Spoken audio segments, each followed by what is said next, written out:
hard to become Black Americans in this society, and we were slaves here, and we did a lot of free work. You realize that only less than 2% of white Americans own slaves? Jillian, I'm surprised that you're trying to litigate who was the beneficiary of slavery and I'm not. And it makes sense to me that someone like Jillian Michaels would say something like this. She is from a reality TV show. She's known for the show The Biggest Loser. It was a show where they would bring on people who were overweight, struggling with image and everything, and they would help them lose weight by making them do slavery. What happens when one of the sharpest, most unapologetic comedians in the game decides he's done playing nice? That's exactly what went down when Katt Williams went off on Jillian Michaels. And let me tell you, this wasn't just a clapback. It was a full-on demolition of her entire argument, packed with history, receipts, and uncomfortable truths that most people in Hollywood wouldn't dare touch. Aren't you ready to get this racism past us? Like, no white person in here has ever had a slave a day in your life. Don't you want to get this the off of you? Pay those reparations. Now, if you've been online lately, you already know Jillian stirred up a firestorm with her comments on CNN, where she brushed off slavery like it was a minor footnote in history. According to her, because only 2% of white Americans own slaves, Black people just need to stop talking about it and move on. Sounds wild, right? But here's where it gets interesting. Katt didn't just disagree. He turned the spotlight on the bigger picture. Why America keeps trying to erase slavery. Who actually benefits from that erasure. His whole persona. So I'm not allowed to then come back the next day and apologize. That's for the Tracy Morgans of the world. I meant what I said, and I said what I meant. Don't come here talking to sons of slaves about that. White friend, don't you want to get slavery behind you? You ain't never had a slave in your mother life. Get this past you. You pay them reparations, racism is dead. Get it past you, white friends. And what it means for the future. And when you hear his breakdown, you'll see why this moment has everyone talking. So let's start with the spark that lit this whole fire. Jillian Michaels, who most people know as a fitness trainer from TV, decided she was qualified to lecture America on slavery. On live television, she claimed that less than 2% of white Americans ever owned slaves. So the rest of white America shouldn't be held accountable. She framed it like Black people are just stuck in the past and need to move on.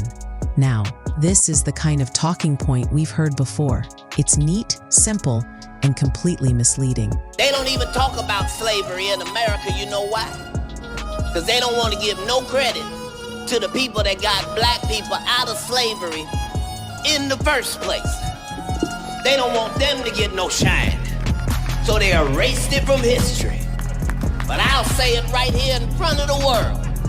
Black women got Black people out of slavery in America. That's the facts. As a group, Black women did that. And not whitewashing slavery. So he's not? He's not. No, okay. He's not. And you cannot tie imperialism and racism and slavery to just one race, which is pretty much what every single exhibit does. But let's talk about the fact that when you anti-slavery, let's talk about the fact that slavery in America was. Do you realize that only less than 2% of white Americans own slaves? But it was a system of white supremacy. You realize that slavery is thousands of years old? White people were Do you know the slave who owners. was the first race to try to end slavery? Wait a second. Well, what's controversial? First off, the number itself is shaky. Historians have pointed out that while not every white person directly owned enslaved people, the system itself touched every aspect of society. But more importantly, the entire conversation Jillian was having wasn't in a vacuum. This all came up in the context of Donald Trump openly calling for museums to strip out exhibits on slavery, claiming they make America look bad. That's the bigger backdrop, a coordinated effort to soften, rewrite, or straight up erase the parts of history that make people uncomfortable. Jillian's comments didn't just minimize the brutality of slavery. They fell perfectly in line with a political agenda to downplay the role of systemic racism in America's past and present. And if she thought nobody would challenge her, well, she forgot about Katt Williams. That's right. If you had the ability to control the black people on this planet, there isn't anything that you couldn't take, dismantle, destroy, or interrupt if you could mobilize black people. And so part of the ops agenda, a part of their modus operandi, is to find out which one of you is a potential leader. And if you are, then we begin a work of progress on your life, which will make people get off of that. It's a part of it, as much as in any defense, you trying to figure out which way this dude is likely to go so I can rip that ball. It's the same. You probably wonder, why do white people pay so much attention to black people if they don't like them? You would think if you didn't like something, why would you be paying attention to it? I don't pay attention to things I don't like. The liar knows what lie he told. You see what I'm saying? So even if I made it deceitful and I made you think that the answer is over here, but the answer is really over here, I'm still gonna be looking over here. Me, the one that tricked, because I know this is the right answer. Black people have lost their identity, but our oppressors have not lost our identity. That's just why they chopped those noses off of the Pharaoh and the Sphinx in Egypt in the first place, is because without this nose, we can tell you this is whoever it is. But with that nose, it can only be. Why would somebody vandalize a whole face and only vandalize one part? Nobody wanted to knock an eye off or take an ear off or no chins missing. No, just the nose. Because it's a brand. Enter Katt Williams, the comedian who never holds his tongue and has built an entire career on telling uncomfortable truths through comedy. The moment he caught wind of Jillian's comments, he lit into her with that mix of wit and sharp-edged commentary that only he can pull off. He mocked the absurdity of telling black people to just get over slavery when the wealth built on it is still circulating today. His words cut straight to the point. You pay them reparations, racism is dead. That wasn't just a joke. That was Katt laying down a challenge.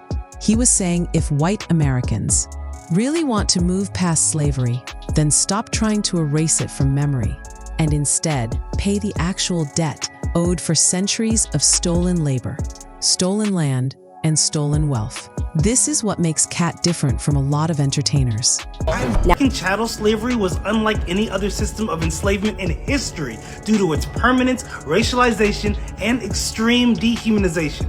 Unlike ancient slavery, where individuals could sometimes earn their freedom, marry into society, or hold status, American slavery was hereditary. Children born to enslaved mothers were enslaved for life, with no legal pathway to freedom. This system was codified into law, ensuring that black people were permanently seen as property, not individuals with rights. And while some point out that Africans participated in the slave trade by selling captives to Europeans, it is crucial to recognize that the system that they contributed to was vastly different from the chattel slavery that emerged in the Americas. African societies engaged in slavery as a byproduct of war or debt, often with opportunities for eventual freedom. What Europeans created was industrialized systems that permanently dehumanized an entire race with no possibility of liberation or dignity. He doesn't soften his message for corporate approval. He doesn't walk it back the next day with an apology tour. He doubles down because he knows his words are rooted in truth. And this wasn't just about Jillian's slip on CNN. It was about the bigger hypocrisy of how America treats history. Katt was making it clear that if you're tired of being called racist, Maybe the solution isn't silencing the victims, but fixing the damage. But if you thought he was done with that point, think again, because he went even deeper, exposing how the history of slavery has been deliberately rewritten to erase the role of Black people in their own liberation. Here's where Katt hit a nerve most people don't even think about. He didn't just clap back at Jillian, he pointed out that the way history is told in America is itself a weapon. According to him, the real reason people like Jillian want slavery forgotten is because they don't want to give credit to the enslaved Black people who fought tooth and nail for their own freedom. They fought wars, they led revolts, they built America. But in the US Constitution, they were counted as 3/5 of a person. Not a full human, not even close. This wasn't a glitch, it was the law. In 1787, during the writing of the Constitution, the US made a deal. To give Southern states more power, every 5 enslaved Black people would count as 3/5. That's how slave states got more seats in Congress while keeping millions in chains. The biggest economy in the world without us. Right. It was actually built because of us. This is true. The largest reverse transfer of wealth, arguably in world history and modern history, is Black slavery. That's not me making an emotional statement. I'm not throwing darts. It's a fact. It's a fact. Right. I love math because it doesn't have an opinion. Right. And the fact is, we're the largest economy in the world. The fact is, the first millionaire in America came from cotton, financing it out of New York City. Right. The fact is that Black slaves were worth more than railroads. Our railroads were arguably the most valuable asset in the 19th and part of the 20th century. Blacks were worth twice that. The fact is that we worked for free for 270 some odd years. Nothing better than free labor. And the fact is that we couldn't create wealth, we couldn't create assets because we were assets. Bought, trade, insurance, finance, underwritten. We were literally, whether if you're a bank, if you're a finance company, if you're an insurance company, if you were a trading company, I mean, 1 out of 5 people in the world at a certain point in the 1800s were involved or connected to cotton. And if you dig into history, he's right.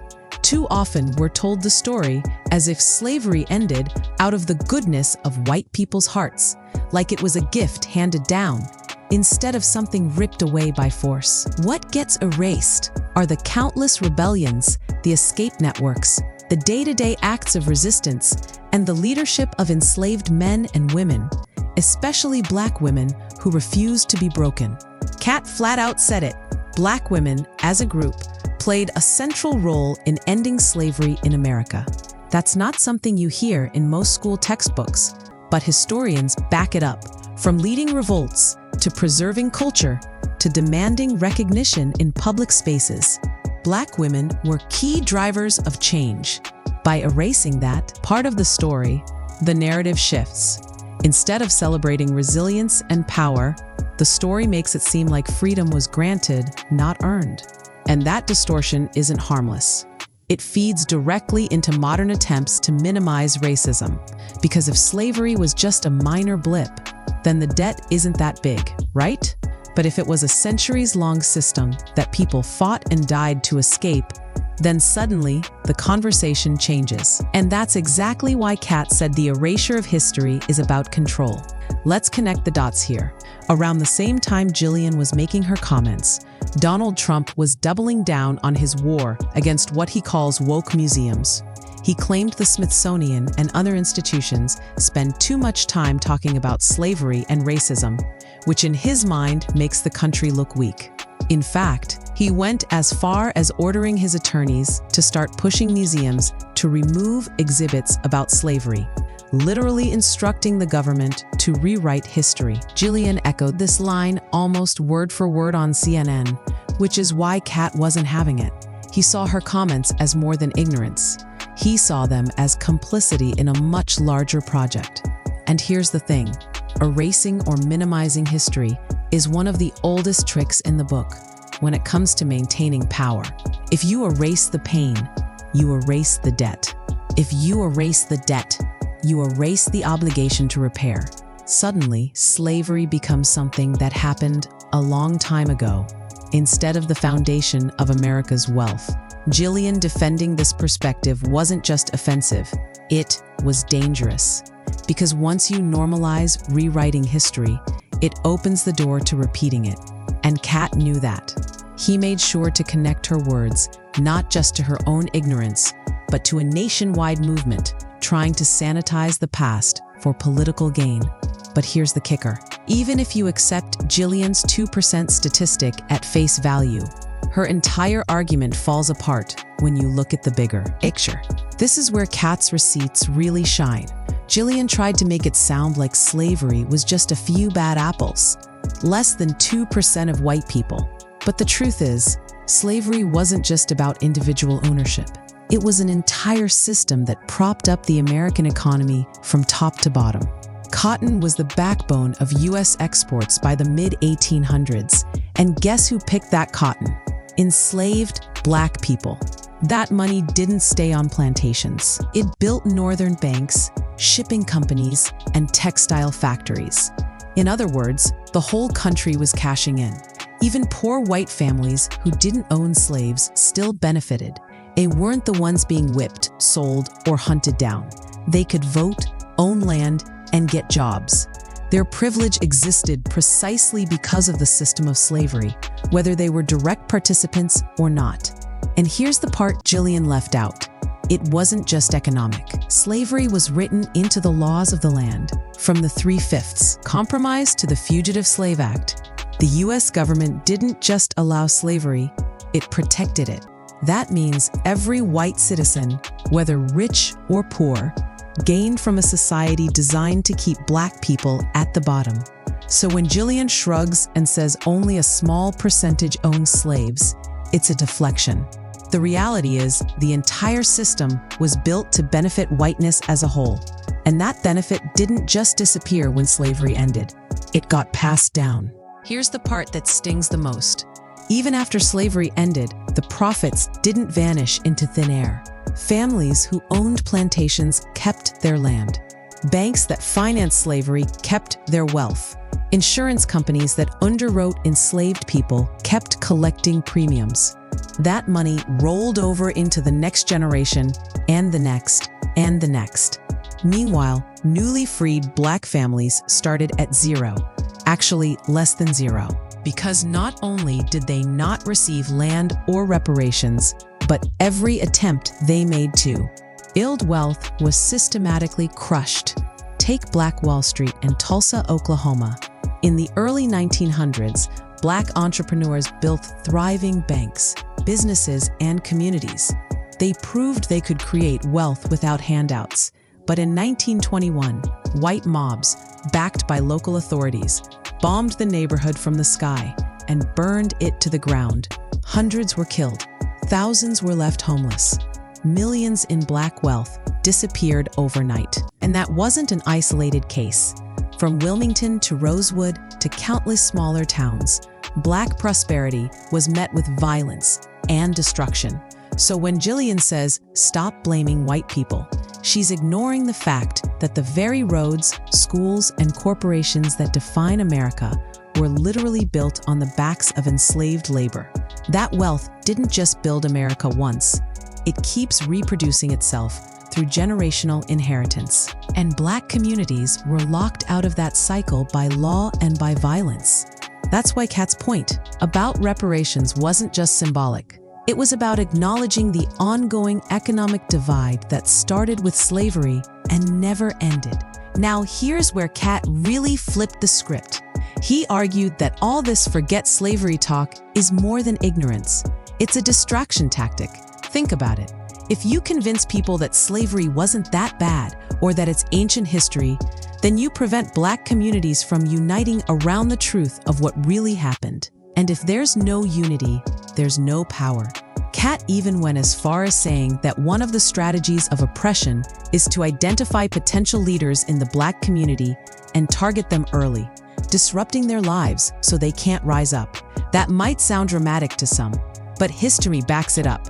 From surveillance of civil rights leaders to the targeting of Black activists today, this pattern keeps repeating. The ultimate goal is control. If you control the narrative, you control the future. And that's why Katt wasn't just roasting Jillian for being ignorant. He was exposing how her words fit into a much larger system designed to erase, distract, and divide. And when you realize that, her comments stop looking like a simple mistake and start looking like part of a dangerous trend. But here's the part that made people truly furious. Jillian's own personal life made her comments even more disturbing. Here's the jaw-drop moment. Jillian Michaels is raising a Black daughter adopted from Haiti. Yet people were asking, how safe is it for that child to grow up in a home where her existence is minimized and her history is denied? Some even went as far as questioning Jillian's true motives in adopting a Black child, suggesting it was more about optics than genuine love. And let's be honest, we've seen this pattern before. Celebrities adopting children of color while still holding problematic beliefs about race. The contradiction is glaring, claiming, I can't be racist, I have a Black child, while spouting arguments straight out of a whitewashing playbook. That's not just hypocrisy, that's dangerous. And it's why Jillian isn't just facing backlash for bad history. She's being dragged for what looks like a fundamental disconnect between public image and her private beliefs. So let's bring this full circle. Jillian Michaels tried to minimize slavery by throwing out a misleading statistic, and Katt Williams wasn't having it. He tore apart her argument piece by piece, exposing no,